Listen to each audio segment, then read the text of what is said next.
Capítulo 8. El capo del sexenio. Admiro mucho a mi papá. Es bien chingón, un vato a toda madre. Tuvo una infancia muy culera, su jefe lo golpeaba. Mire, hay muchos mitos sobre él y escriben muchas mentiras, no lo conocen. Es generoso y ayuda a mucha gente. Y lo que no soporta es la traición. Ojalá pudiera verlo más seguido, lo extraño, pero pues ni modo. Es muy cariñoso y siempre nos motivó a estudiar y a hacer lo que él no pudo. ¿Por qué tanto interés por mi papá? Nunca me voy a arrepentir de ser su hijo. Conversación con un hijo del Chapo en un bar de una ciudad de México, una noche de agosto de 2011. Había llegado a Guatemala desde México, el último día de septiembre de 2011. Buscaba luz sobre una parte de la historia del jefe del cártel de Sinaloa, cuando aún no se había construido el mito y estaba lejos de ser el mandamás del sexenio calderonista. En México estaban los detalles de cómo fue entregado en juicio en 1993 en Chiapas, pero poco se sabía sobre su caída del otro lado de la frontera. En ese momento mi situación era grave. Las amenazas de muerte, las intervenciones telefónicas y los seguimientos se habían convertido en una pesadilla cotidiana. El aire se respiraba pesado y sórdido. El México de Felipe Calderón, que investigaba para este libro, era un país envuelto en llamas, una inmensa fosa común. Guatemala estaba atravesada por traficantes que interactuaban con policías, militares y políticos, y la guerra de Calderón había teñido de sangre la tierra maya. Algunos amigos me aconsejaron no viajar, pero mi curiosidad pudo más y me arriesgué. En ese momento, el Chapo no era un personaje menor en la geografía política mexicana. Era el intocable varón de Sinaloa y el hombre más buscado por Estados Unidos después de la muerte de Osama Bin Laden. Su primera detención después del asesinato del Cárdenas Posada Ocampos, la posterior fuga, entre comillas, del reclusorio de Puente Grande y un entramado de complicidades mafiosas con protagonistas que van y vienen de un sexenio a otro, hace necesario ir hacia atrás para entender el contexto, para deshilvanar su leyenda. En el primer arresto, en Guatemala, se le consideraba un traficante menor, ambicioso y rústico. Nadie imaginaba que años más tarde se volvería una celebridad, ni que la revista Forbes en 2009 lo incluiría en el ranking de los hombres más ricos del mundo, con una fortuna incomparable de $1,000 millones. Entre su primera caída en 1993 y mi entrevista con Otto Pérez Molina, el militar que lo atrapó en Guatemala, había pasado 18 años. El prolífico negocio de las drogas se había diversificado y los actores eran otros.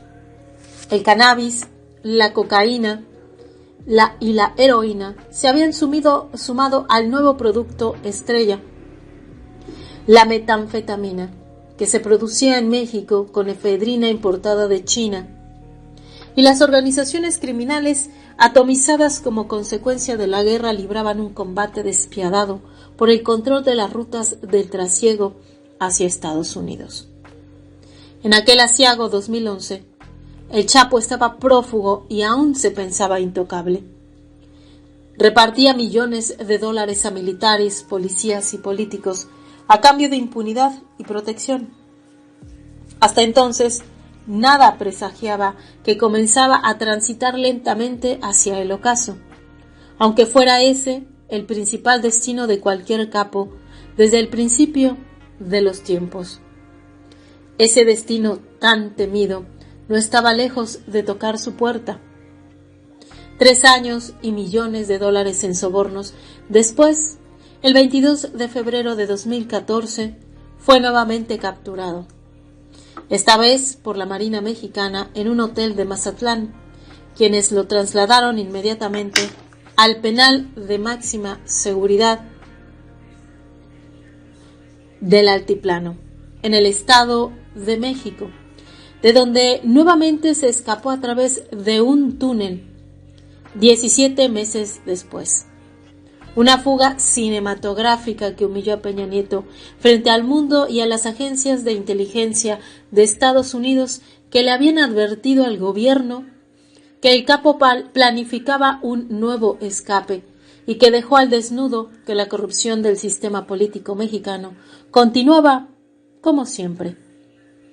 Los violentos desbordes del Chapo, sus desequilibrios emocionales y su egolatría lo volvieron inmanejable y poco confiable para el negocio, que siempre beneficia a jefes de bajo perfil. En julio de 2016, después de un intercambio de mensajes con la actriz Kate del Castillo, que le contó que quería hacer una película sobre su vida, el Chapo perdió pie y se dejó llevar por el aroma de la fama. Kate del Castillo y Sean Penn llegaron a Sinaloa y se entrevistaron con el líder prófugo, quien así firmó su sentencia.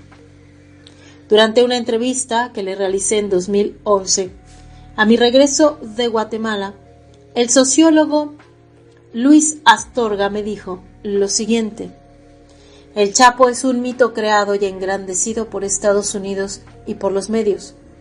Ni es el más poderoso del planeta, ni el enemigo número uno.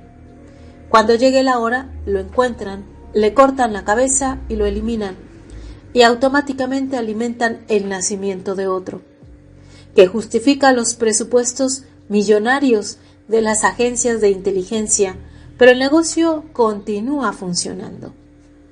Por eso, la guerra de Calderón es contraproducente, porque está basada en una falsa estrategia y el negocio de drogas seguirá funcionando. Fin de la cita. La madrugada del 8 de enero de 2016, un nuevo final lo sorprendió en Los Mochis, su tierra. Tras un enfrentamiento armado, fue capturado en un operativo conjunto entre la Marina y la Policía Federal.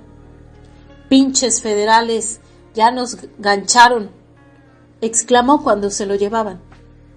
Antes intentó sobornar al militar que iba a colocarle las esposas. «Écheme una mano, comandante, tengo muchos millones, le doy acciones en mis empresas». Era tarde. El 19 de enero de 2017, un día después de que Trump asumiera la presidencia de Estados Unidos, degradado y esposado, el traficante más buscado del mundo, el peor de todos, era extraditado a Estados Unidos, donde un tribunal federal lo condenó más tarde a cadena perpetua. Internamente, en los laberintos del pasado del Chapo Guzmán, significó un acto de aproximación con el cártel de Sinaloa, una empresa monumental protegida por el panismo y con ramificaciones políticas de alto vuelo, de la que poco se sabe. Una organización que por estrategia de negocios se asoció con Vicente Fox y después con Felipe Calderón, mariscal de un combate fallido que sirvió para que los hombres de Sinaloa eliminaran a sus enemigos y que continúa vigente y sólida al margen de la detención de su líder más mediático. Convertido el Chapo en una leyenda en vida, el jefe de jefes de la organización es su viejo socio y compadre Ismael El Mayo Zambada. También le dicen el Viejón, un hombre de 75 años, a que poquísimos conocen y que jamás pisó una prisión. Él manda en Sinaloa y los hijos del Chapo, sus subordinados, lo respetan y lo aprecian. Hace tiempo, en Guatemala, sucedió en la prehistoria de Joaquín Guzmán Loera, la mañana del 1 de octubre de 2011. ¿Cómo atrapó al Chapo? Le pregunté al ex general Otto Fernando Pérez Molina, en el comedor de una casona muy blanca y custodiada, ubicada en el distrito residencial de la ciudad de Guatemala. El ex general, a que sus acólitos llaman Don o mi general, me clavó la mirada. Repetí la pregunta con más detalles. En México dijeron que atraparon al Chapo en un rancho de Chiapas. propiedad de un militar, y que su arresto en Guatemala fue una simulación. El general Jorge Carrillo Olea se adjudica la captura del Chapo, mientras era todavía un alto funcionario del gobierno de Carlos Salinas de Gortari. El ex procurador Jorge Carpizo dice que el Chapo lo capturó su gente, que interceptaron sus teléfonos y sus tarjetas de débito y crédito. Informes de inteligencia de Estados Unidos dicen que usted se quedó con dinero, joyas y una flotilla de carros del Chapo. Otto Pérez Molina rompió el silencio con una carcajada. Miró a sus hombres con un gesto de complicidad y respondió: imagínese, mire, si me hubiera quedado con esos millones, esas joyas y esos carros, otra sería mi vida. Tarjetas de débito y crédito, una carcajada más. Otra mentira, mire, esta fue una investigación de la inteligencia de Guatemala. Un trabajo que mis hombres realizaron durante largos meses. Yo no supe quién era el Chapo hasta el último momento. Lo que le dijeron los mexicanos es mentira. El hombre fuerte de Guatemala, alto, de cabello blanco y piel bronceada, es el mismo que desde la sangrienta guerra civil que azotó al pequeño territorio, antigua ruta del tráfico de drogas hacia México y Estados Unidos, carga una biografía siniestra. Detrás de esa máscara de amabilidad, es el mismo al que organismos de derechos humanos acusan de violaciones y torturas. Fundador de los caidiles, las máquinas de matar guatemaltecas que dan entrenamiento a los zetas y a los que defiende y admira. Pérez Molina era conocido como el comandante Tito, un militar implacable que, luego de la acción directa, se dedicó a tareas de inteligencia que aprendió en la Escuela de las Américas. Dirigió también las operaciones de contrainsurgencia en las zonas mayas del altiplano, donde se registraron las matanzas más atroces de niños, mujeres y ancianos, mediante el uso de la técnica de tierra arrasada, tan afín a los métodos de la CIA. Estaba vinculado al asesinato del arzobispo Juan José Gerardi, defensor de los derechos humanos, aniquilado a golpes en la puerta de su casa el 26 de abril de 1998. Después de la presentación de su informe de la recuperación de la memoria histórica, en el que demostraba que eran militares y no guerrilleros quienes habían cometido 90% de los crímenes de lesa humanidad en contra del pueblo de Guatemala. Pérez Molina fue diputado de 2004 a 2007, cuando se lanzó a combatir por primera vez por la presidencia del país. Casado con Rosa María Leal, es padre de 2 hijos, Otto y Lisette. En 2001 sacó a toda su familia de Guatemala a raíz de 2 extraños atentados.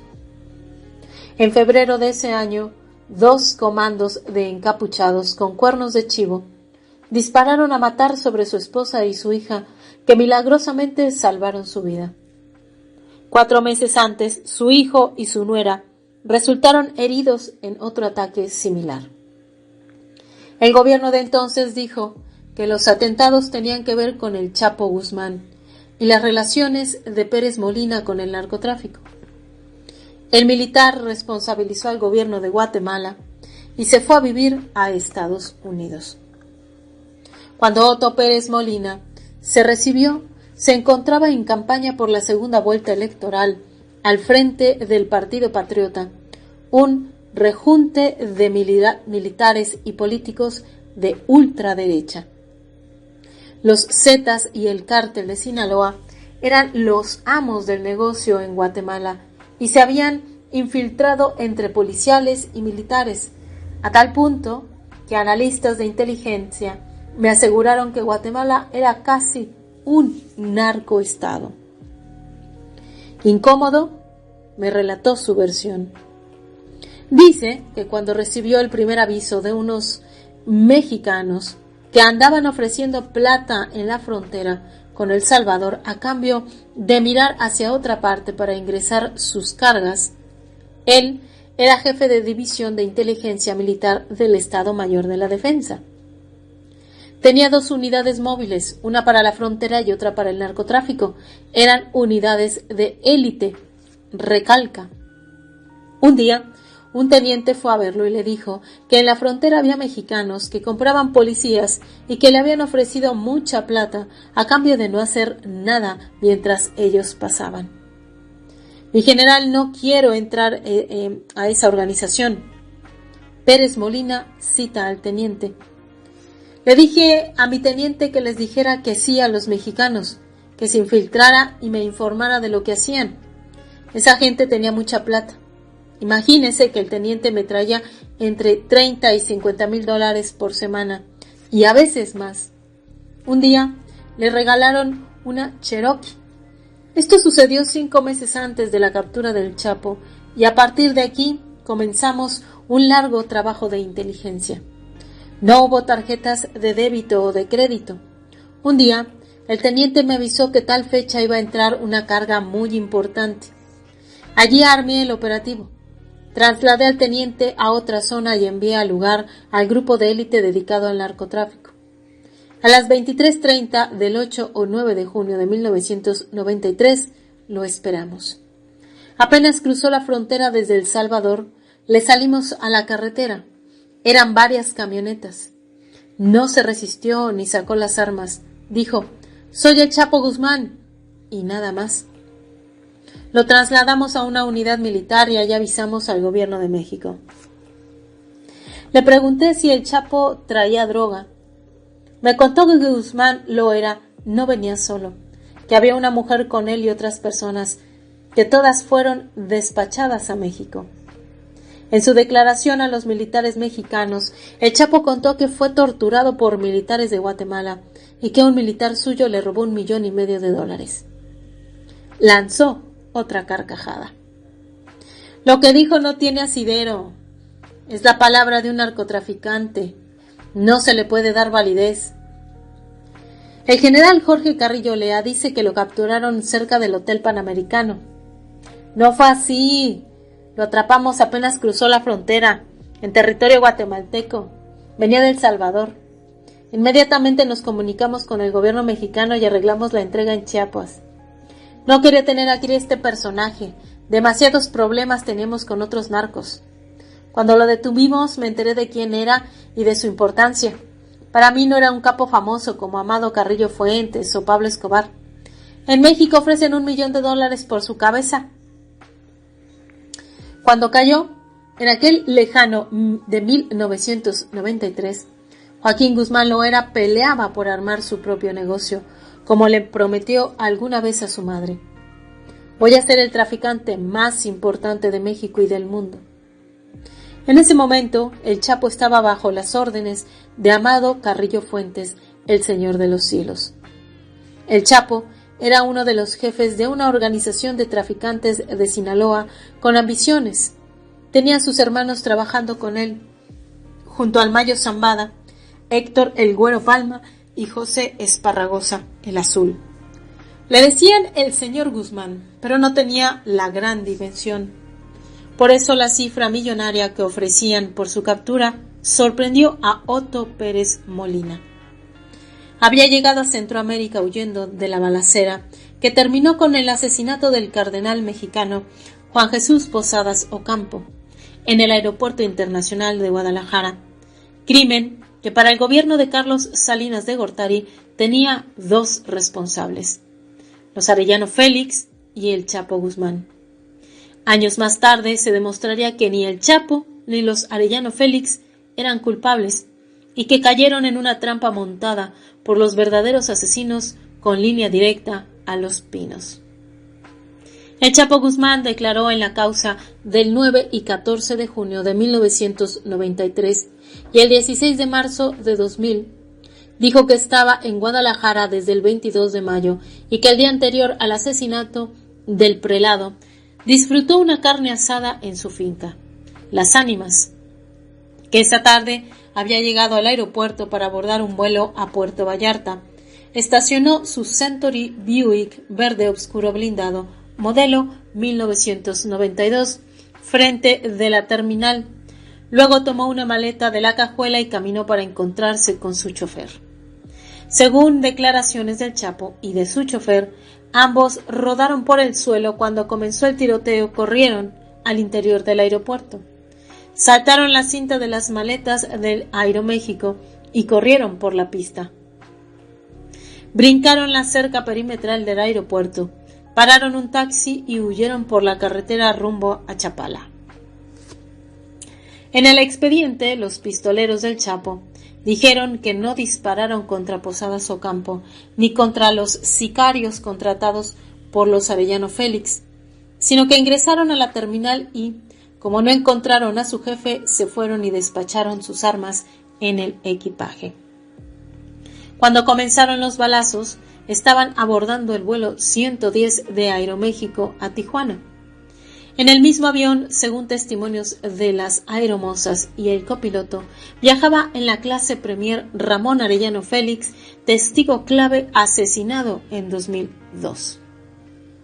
Jorge Carpizo, el entonces procurador, nunca explicó la desaparición de 1000 fojas del expediente, ni la declaración del anuncio apostólico Girolamo Prigione, que recibió a Ramón Arellano Félix, quien le dijo que no tenía nada que ver con el crimen. La madre de los Arellano Félix, una católica practicante que conoció a Posadas Ocampo, le envió una carta al cardenal Juan Sandoval Íñiguez, quien la recibió en febrero de 1995. Los Arellano Félix, en sus misivas al Papa Juan Pablo II, ofrecieron entregarse a la justicia a cambio de que les garantizaran un juicio justo y una revisión del escenario del crimen. El gobierno nunca respondió. No hay más culpable que León Aragón. El Chapo Guzmán repitió aquellas veces insinuando que los habían traicionado. Culpaba a León Aragón Rodolfo, alias el Chino, oaxaqueño ligado a las mafias, exdirector de la Policía Judicial Federal, amigo de Justo Ceja, secretario privado de Carlos Salinas de Gortari, y de su hermano Raúl, porque a él yo tenía que decirle dónde andaba, porque a mí me cuesta muchos millones de dólares que también le llegan a Carrillo Olea. El rollo de Guadalajara no es como lo contaron. Sin embargo, cuando llegó a Centroamérica, la DEA ya le seguía los pasos, y según un informe de inteligencia, lo habían detectado en El Salvador, a donde llegó para recoger 5 kilos de cocaína que sus contactos colombianos le harían llegar al puerto de Ajacutla, Sonsonate. Amante de la noche, las mujeres y el buen licor, el Chapo se hizo asiduo concurrente a la plaza de El Trovador de San Jacinto, un sitio VIP donde la inteligencia del país lo detectó y lo fotografió borracho, cantando con mariachis y usando un sombrero de charro. Estas fotos figuran en el expediente judicial del país centroamericano, al que tuve acceso. Un agente de la DEA que estaba destinado a esta zona me reveló que tenían la intención de capturarlo allí y extraditarlo a Estados Unidos, pero que se les escurrió hacia Guatemala. ¿Le pagaron por la captura? Le pregunté a Otto Pérez Molina. Nos pagaron. Ese dinero lo utilizamos para reabastecer la logística de nuestros grupos de élite. Entrevistó al Chapo. ¿Qué le dijo? No tenía necesidad, quería despacharlo hacia México y que se lo llevaran rápido. Nunca hablé con él. Sonríe y sus hombres también sonríen. No le creí. Contradicciones raras. En México, las versiones oficiales sobre la primera captura de Joaquín Guzmán Loera en Guatemala no coinciden con el relato del ex general Pérez Molina, pero los antecedentes de los involucrados no ayudan.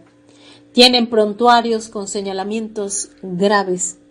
El general Jorge Carrillo Olea relata su versión sobre la captura del Chapo en 1993 en su libro México en riesgo, que dice así: Después del homicidio del cardenal Posadas Ocampo, el Centro de Planeación para el Control de las Drogas, logró ubicar a Joaquín Guzmán Loera en los límites de Jalisco y Michoacán. Siguió su marcha por todo el altiplano hasta Chiapas, detectó su paso por la frontera con Guatemala y lo ubicó en El Salvador. El sistema hemisférico de información dio seguimiento al uso de numerosos celulares y múltiples tarjetas de crédito y débito que Guzmán Loera empleaba en su escapatoria. Aceptó que en ninguna serie de televisión plantearía las cosas de esta forma, pero así sucedieron. Fin de la cita. Jorge Carrillo Olea afirmó que, para ir a buscar al Chapo, el gobierno de Carlos Salinas de Gortari le facilitó un Boeing 727 y 2 pelotones de fusileros y paracaidistas, que esta fue su exigencia y que su compañero sería el jefe de la Policía Judicial Militar, el tenebroso coronel Guillermo Álvarez Nahara. Había arreglado con los guatemaltecos que le entregarían a Guzmán Loera en el municipio de Cacahuatán, Chiapas. Cuando la comitiva llegó, salió a saludarlo el comandante Ricardo Bustamante, que le entregó al detenido encapuchado y atado en la cajuela de un carro. Carrillo Olea dijo que el Chapo le dio lástima, pues después de todo era un ser humano, por lo que procedió a quitarle la capucha y las ataduras. Una vez en el avión, el general Nahara le pidió autorización para interrogar al detenido y dice lo siguiente: más tarde me enteré de que el interrogatorio sacó a la luz cuestiones preocupantes que Nahara comunicó a sus superiores. Guzmán Loera acusó a las autoridades guatemaltecas de haberle robado $1,500,000. Por otra parte, el capo dijo también que cada mes le entregaba alrededor de $250,000 al subprocurador Federico Ponce Rojas. Después, el diario Milenio retomaría este tema mientras Ponce fungía como abogado de la presidencia de Banamex. No me atrevería a suponer alguna responsabilidad por parte de Ponce Rojas. Sin embargo, me sorprendió la inacción de la PGR y de Banamex a la hora de limpiar de sospechas a un funcionario. Fin de la cita. Carrillo Olea relata que el entonces presidente, Carlos Salinas de Gortari, ordenó el pago de $300,000 a los presidentes de El Salvador y Guatemala, solicitud que cumplió. Mientras tanto, el expediente que se elaboró a partir de la declaración de El Chapo Guzmán al general Álvarez Nahara desapareció de la Sedena y salió a la superficie de la mano del periodista Néstor Ojeda. El Milenio Semanal, el 8 de julio del 2002, en el sexenio de Vicente Fox. Álvarez Nahara tenía graves denuncias por violaciones a los derechos humanos e informes de la DEA y del FBI lo vinculaban con Ignacio Coronel Villarreal, Nacho, The King of the Ice, capo del cártel de Sinaloa, muerto el 2 de julio de 2010, luego de un enfrentamiento con el ejército en su mansión de Guadalajara. En aquella plática hacia Toluca, el Chapo le contó a Nahara quiénes eran los funcionarios, jueces y policías del gobierno que estaban en su nómina. Contó que los militares guatemaltecos le habían dado una golpiza y que el teniente coronel Carlos Humberto Rosales, su contacto entre los militares de Guatemala, lo traicionó y lo robó $1,200,000. ¿Sería este el teniente que me mencionó Otto Pérez Molina, el hombre de su confianza al que le ordenó infiltrarse en la organización de los mexicanos? Desde 2012 hasta 2015, Otto Pérez Molina fue presidente de Guatemala, un pequeño y bellísimo territorio dominado por la mafia y la impunidad. En septiembre de 2015 renunció a la presidencia acusado de corrupción y se encuentra detenido en una prisión militar. Joaquín Guzmán Loera y Benjamín Arellano Félix fueron exonerados por el crimen del cardenal Posadas Ocampo. Por alguna razón, ni Vicente Fox ni Felipe Calderón hicieron nada por continuar o resolver el homicidio, cuya causa continúa abierta. Por alguna razón, la declaración primigenia del Chapo desapareció. Lo dejaron salir del reclusorio y le dieron protección durante 12 años. La omerta del cuello blanco continúa vigente. Cárcel, excesos y amores. Cuando ingresó a Almoloya, el Chapo tenía 36 años y 2 esposas. La primera, María Alejandrina Salazar Hernández, con la que se casó legalmente en 1977. Le dio 4 hijos: Alejandrina, César, Iván Archibaldo, alias El Chapito, y Alfredo. Luego se enamoró de Griselda López Pérez, una bella morena de Jesús María, un pueblo al norte de Culiacán, con la que procreó otros 4 hijos: Edgar, Joaquín, Ovidio y Griselda Guadalupe, su consentida. La relación con Griselda era profunda y aunque estaban separados, él siempre regresaba con ella. Son como almas gemelas, me dice un allegado a la familia y agrega: ella lo conoce mejor que nadie y con mirarlo sabe si está bien o mal. Su vida en la cárcel estuvo matizada de excesos y depresiones.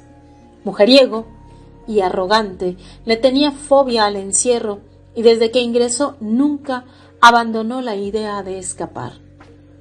O se fugaba o se suicidaba. Le gustaba jugar al ajedrez. Sus compañeros eran Martín Moreno Valdés, Valdemar Escobedo Barraza y Antonio Mendoza, sus cuates de la gira centroamericana. La PGR hizo un perfil psiquiátrico de su persona: baja tolerancia a la frustración, egocentrismo y narcisista, lo que lo convirtió en el centro de atención del penal. Resentido, nunca perdona a sus detractores. Sentimiento de inferioridad provocado por su baja estatura. Conciliador, perseverante, espléndido, seductor. Gracias a esto eludió castigos y desconfianzas. También consiguió moverse libremente por el penal. Habilidad para manipular su entorno. No siente culpa. Coeficiente intelectual superior a la media alta en la prisión. El 22 de noviembre de 1995 fue trasladado al penal de Puente Grande en Jalisco. Estaba seguro de que esta sería su última morada. El Chapo tenía una sola preocupación, que le quitaba el sueño: su extradición a Estados Unidos, decidida por la Corte Suprema de Justicia. A sus compadres de prisión, sus esposas, sus amantes, su madre y sus hijos, les repetía que él jamás sería extraditado. Desde afuera, la plata llegaba a través de su hermano Arturo el Pollo, quien tomó el mando de la organización del Mayo Zambada y de los Beltrán Leiva, con los que tenía una relación casi de hermanos. Los 2 últimos años que vivió en Puente Grande, hizo y deshizo a su antojo. Tenía acceso a una computadora, manejaba para él por un compañero de encierro que le permitía comunicarse con el exterior y varios celulares. Era casi analfabeto y para cualquier menester de escritura necesitaba ayuda. Cuando había fiesta miraba de lejos, no le gustaba bailar. Las drogas, las prostitutas y el alcohol entraban por la puerta principal sin disimulo. Damaso López Núñez, alias el licenciado, un sinaloense que fue director de seguridad y custodia de Puente Grande, colaboró para que al Chapo no le faltara nada, y cuando éste se fue, ingresó al cártel y se convirtió en su mano derecha. El Chapo se llevaba bien con sus esposas, nunca les hizo falta nada, y era un padre responsable y pendiente. Adoraba a sus hijos y los cuidaba con recelo. Con Griselda López Pérez mantenía relaciones íntimas de vez en cuando. Para tener más potencia y mostrar sus habilidades de macho, se hacía enviar Viagra a su celda. En Puente Grande tuvo dos pasiones: Zulema Hernández Ramírez y la cocinera Ives Heréndira Moreno Arriola. A Zulema le confesó su fuga, sus miedos, y la relación fue impetuosa. Zulema Julia Hernández Ramírez era una atractiva joven de 23 años, de cabello rubio largo y enrulado, con un tatuaje de murciélago en la espalda y otro de un unicornio en la pierna derecha. Purgaba una pena por robo a mano armada a un camión de valores, y el Chapo la descubrió en una visita familiar. Mujeres y hombres estaban juntos, y las presas eran víctimas de carceleros y prisioneros. La historia de Zulema es triste. Adicta a las drogas desde niña, con una madre alcohólica, violenta y drogadicta. Sus carencias afectivas eran inmensas. Su corazón parecía una coladera de balazos. «Ni para puta sirves», le gritaba su madre. Tenía un hijo, Brandon, fruto de una relación con un asaltante que la amenazaba con quitárselo. Era casi una niña cuando aprendió a manejar armas. Asaltó bancos, viajó a El Salvador con dinero falso, robó tarjetas de crédito, acompañó a policías judiciales corruptos en sus andanzas y se devoró la vida de una bocanada. En esos años quería morir. Intentó cortarse las venas, pero no tuvo éxito. Cuando Zulema llegó al reclusorio norte, en 1994, estaba embarazada y abortó como consecuencia de las terribles golpizas. De ahí la trasladaron a un reclusorio hospital psiquiátrico de Tepepan, y el 3 de febrero de 2000 llegó al penal de Puente Grande, condenada a 10 años de prisión.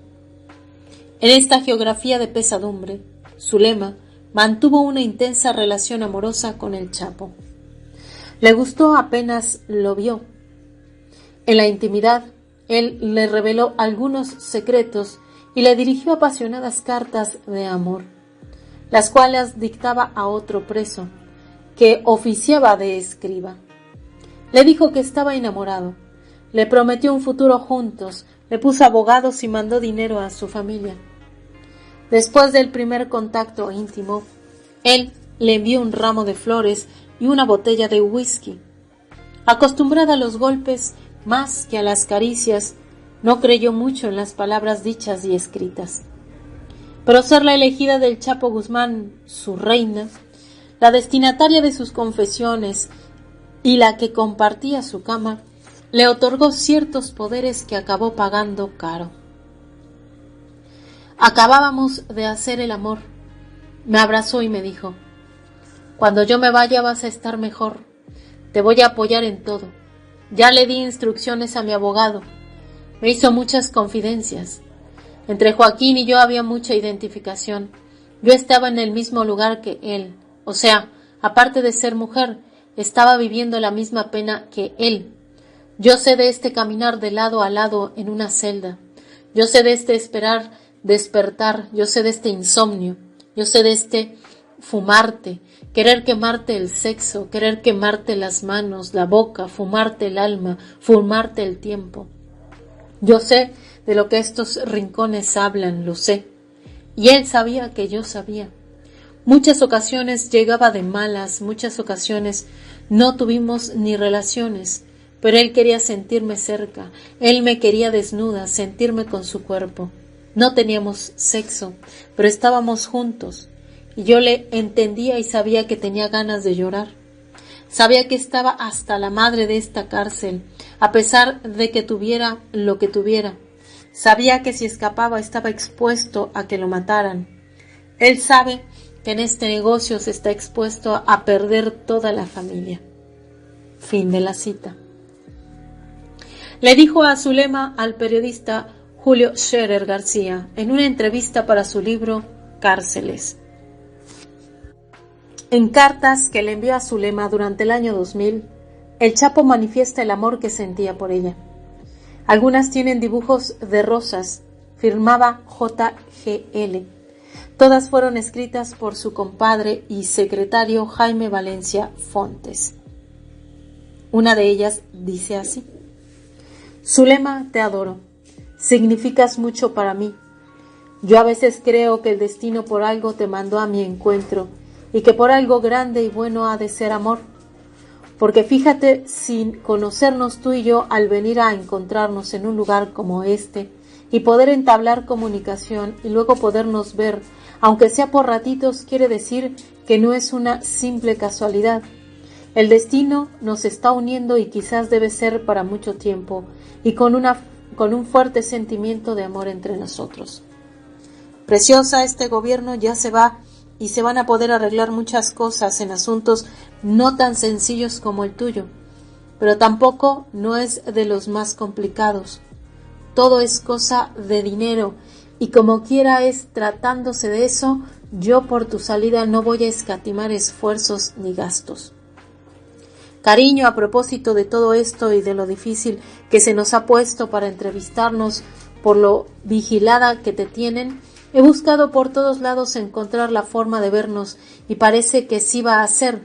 Por el momento no sé con exactitud los detalles, pero sí va a poder y la semana entrante primero Dios te veré y tendré la oportunidad de mirarte a los ojos y al mismo tiempo decirte cuánto te amo. Todo lo que representas ya en mi vida y los proyectos que tengo para nosotros en el futuro. Ninguna de estas promesas se cumplió. El Chapo se fue y nunca retomó el contacto. Zulema hablaba de él con nostalgia, diciendo lo siguiente. Me platicaba de su infancia. Me decía que había sido muy pobre. Yo supe que las cartas que él me mandaba no las escribía, pero sí sabía que las autorizaba, que decía lo que quería con esas palabras. Él las ordenaba a su amanuense. Dile que la extraño mucho. Y ya el otro aventaba su inspiración. Cuando me platicaba de su infancia, él quedaba como suspendido en la pared, como si fuera algo que quisiera olvidar y a la vez lo tuviera preso en cada momento de su vida. Es un pavor regresar a la pobreza. El mismo pavor que siento yo. Ese era un hilo de comprensión entre nosotros. Él padeció el yugo de un padre, el abandono del padre, el que lo corriera de su casa y lo mandara a trabajar con el abuelo a las tierras de día y de noche. Él lo vivió y cómo lo superó, cómo tuvo que superarse, cómo tuvo que llegar a ser un hombre como el que es, con todo el imperio que hizo. Fin de la cita. Apenas el Chapo se fugó, Puente Grande se transformó en una hoguera. Zulema fue una de las víctimas. Me golpearon para que cantara. Me bajaron a los colchones y me esposaron. Me asusté. La celda chiquita con una ventana también estaba chiquita. No hay baño ni agua. Los colchones son bóvedas. Yo no quise declarar y como no hablé, ahí me dejaron varios días. El 4 de febrero anduvo una comisión de derechos humanos, pero nadie supo decir quién me encerró. Dijeron que porque yo estaba muy agresiva. Un comandante de apellido Agapito estaba metido hasta las nalgas. Me alojaron, me cachetearon. Yo no hablaba y les tiré una jarra. Entonces mandaron por los negros para que me bajaran otra vez a los colchones. Ya habían traído a Fontes para que declarara y vi a Palma el Güero en el pasillo número 3. Todo era un desmadre y le dije a Fontes que me habían dado hasta la madre y me contestó que me quedaba tranquila y le dijo al comandante: ¿Qué onda, cabrón? Pregúntame a mí y a ella déjala en paz. Agapito habló por teléfono a Galicia y me advirtieron que me iban a chingar y que ya venían 3 negros con sus cascos, sus rodilleras y una malla negra en la cara. El reclusorio es de varones y los colchones son para hombres que cometen delitos graves que pican hasta matar si tienen tiempo. Nunca había estado allí una mujer. En el camino los negros me fueron dando puntazos y yo ya estaba embarazada, aunque no lo sabía. Fueron 5 días en los colchones. El primero me desnudaron y me pusieron en la madre. Me inyectaron sinodal. Para pasar al baño tenía que golpear la puerta a gritar, pero iban cuando querían.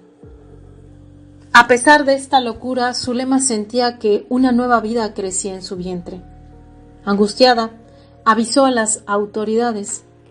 Grave error.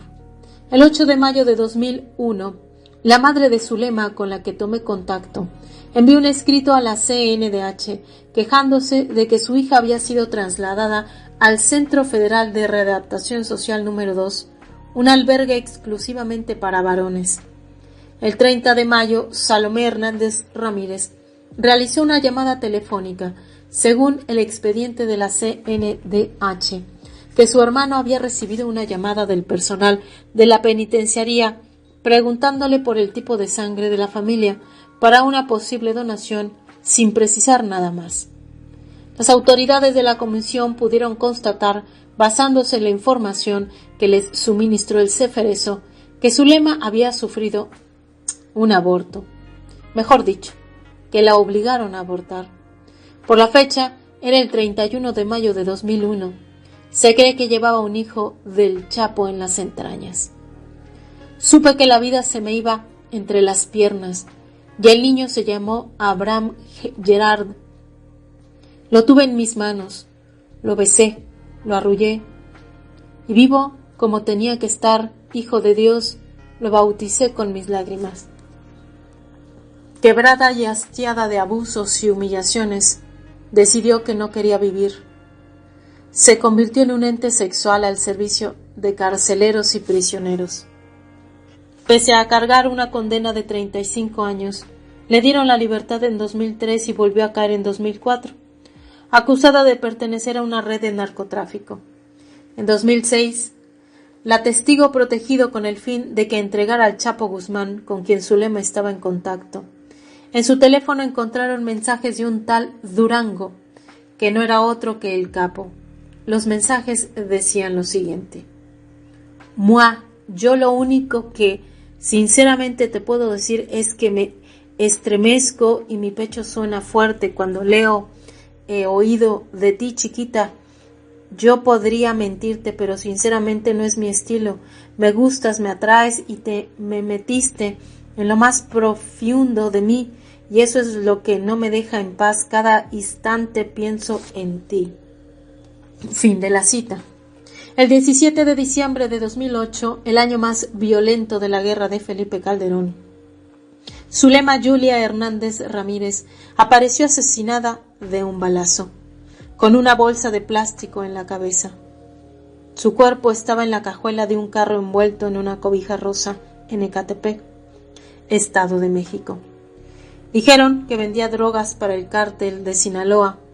En su cuerpo, en su espalda, sus senos, glúteos y abdomen, tenía grabada con navaja la letra Z, el símbolo de la organización paramilitar enemiga del Chapo Guzmán, el capo que le hablaba de amor en el penal de Puente Grande. La primera gran fuga. La historia oficial dice que el Chapo Guzmán se fue de Puente Grande la noche del 19 de enero del 2001, escondido en un carrito de lavandería cubierto con una sábana y un colchón. Ese día, 15 empleados del penal cuidaron que el carrito ascendiera a 3 niveles y pasaran por 6 puntos de vigilancia sin problemas. Dicen que bajo el colchón iban escondidos 3 kilos de oro, que un maestro del taller de Puente Grande le pidió que sacara porque confiaba en él. Los tiempos políticos habían dado un giro de 180 grados y el sistema penal se había relajado. Vicente Fox Quesada se instaló en Los Pinos desde el 1 de diciembre de 2000. Habló del gobierno del cambio y prometió luchar contra el crimen organizado y la corrupción hasta que se acabaron el discurso y el prestigio. El Chapo le había confesado a Zulema que todo iba a ser mejor en el cambio del sexenio y que le gustaba Vicente Fox. Zulema dijo que gente de muy arriba del gobierno anterior y de este no iba a permitir que lo extraditaran a Estados Unidos porque sabía mucho. Despidió el año 2000 con un sarao muy a su estilo. Mujeres, música, norteños, cócteles de mariscos, carnes, 50 cajas de vino y licores importados. Estuvieron presentes carceleros y autoridades del reclusorio. el Güero Palma, el Tejas Herrera y José de la Rosa. Según testimonios, ingresaron camiones repletos de familiares, mariachis y 500 litros de tequila. Es imposible que esta escandalosa situación fuera ignorada por el CISEN a cargo de Alejandro Alegre Rabiela, actual director de seguridad del Banco de México, por Alejandro Gertz Manero, secretario de Seguridad Pública Federal, por Santiago Krill, secretario de Gobernación, por Genaro García Luna, titular de la AFI, por Miguel Ángel Yunes, secretario ejecutivo del Sistema Nacional de Seguridad Pública, y por Jorge Tello Peón, subsecretario de Seguridad Pública. El 19 de enero a las 12:55, Jorge Tello Peón, hombre de confianza de Jorge Carrillo Lea e ironías de la vida, participó en la entrega del Chapo 8 años antes. Visitó el penal y decidió el traslado del Chapo, el Güero Palma y el Tejas Herrera hacia varias áreas de mayor seguridad. Se reunieron con Leonardo Beltrán Santana, director del penal, que luego mantuvo una reunión con los 3 prisioneros. El 19 de enero a las 20:40, Joaquín Guzmán Loera se hizo humo del penal con un carrito azul de lavandería manejado por Francisco Javier Camberos Rivera, alias El Chito, que llegó al estacionamiento con el aval de toda la comandancia del reclusorio. Luego subió a un automóvil Ford color café y salió de Puente Grande sin que nadie lo revisara. La otra historia dice que Joaquín Guzmán Loera se fue del reclusorio de Puente Grande con el visto bueno del gobierno federal. Que el carrito de lavandería es una leyenda. Que afuera lo aguardaba su hermano Arturo en un carro blindado y un helicóptero Bell negro lo siguió de cerca. Que 5 personajes de la intimidad política y personal de Vicente Fox tuvieron relación con la fuga, entre ellos uno de sus hermanos y uno de los hijos de Marta Sagún. Que la fuga le costó al Chapo $40 millones. Que el letrado veracruzano Miguel Ángel Yunes no estuvo al margen, y tampoco Jorge Tello Peón. En 2003, a través de una denuncia anónima, la Procuraduría de Justicia Militar encontró en el aeropuerto de Culiacán el aeropuerto Bell 206 negro, con vivos grises y matrícula XB1LB, propiedad del Chapo Guzmán, que lo habría esperado a la salida de Puente Grande. El piloto del Chapo, el capitán Javier Ordóñez Hernández, el Gordo, fue arrestado cuando tramitaba una licencia de piloto de helicóptero.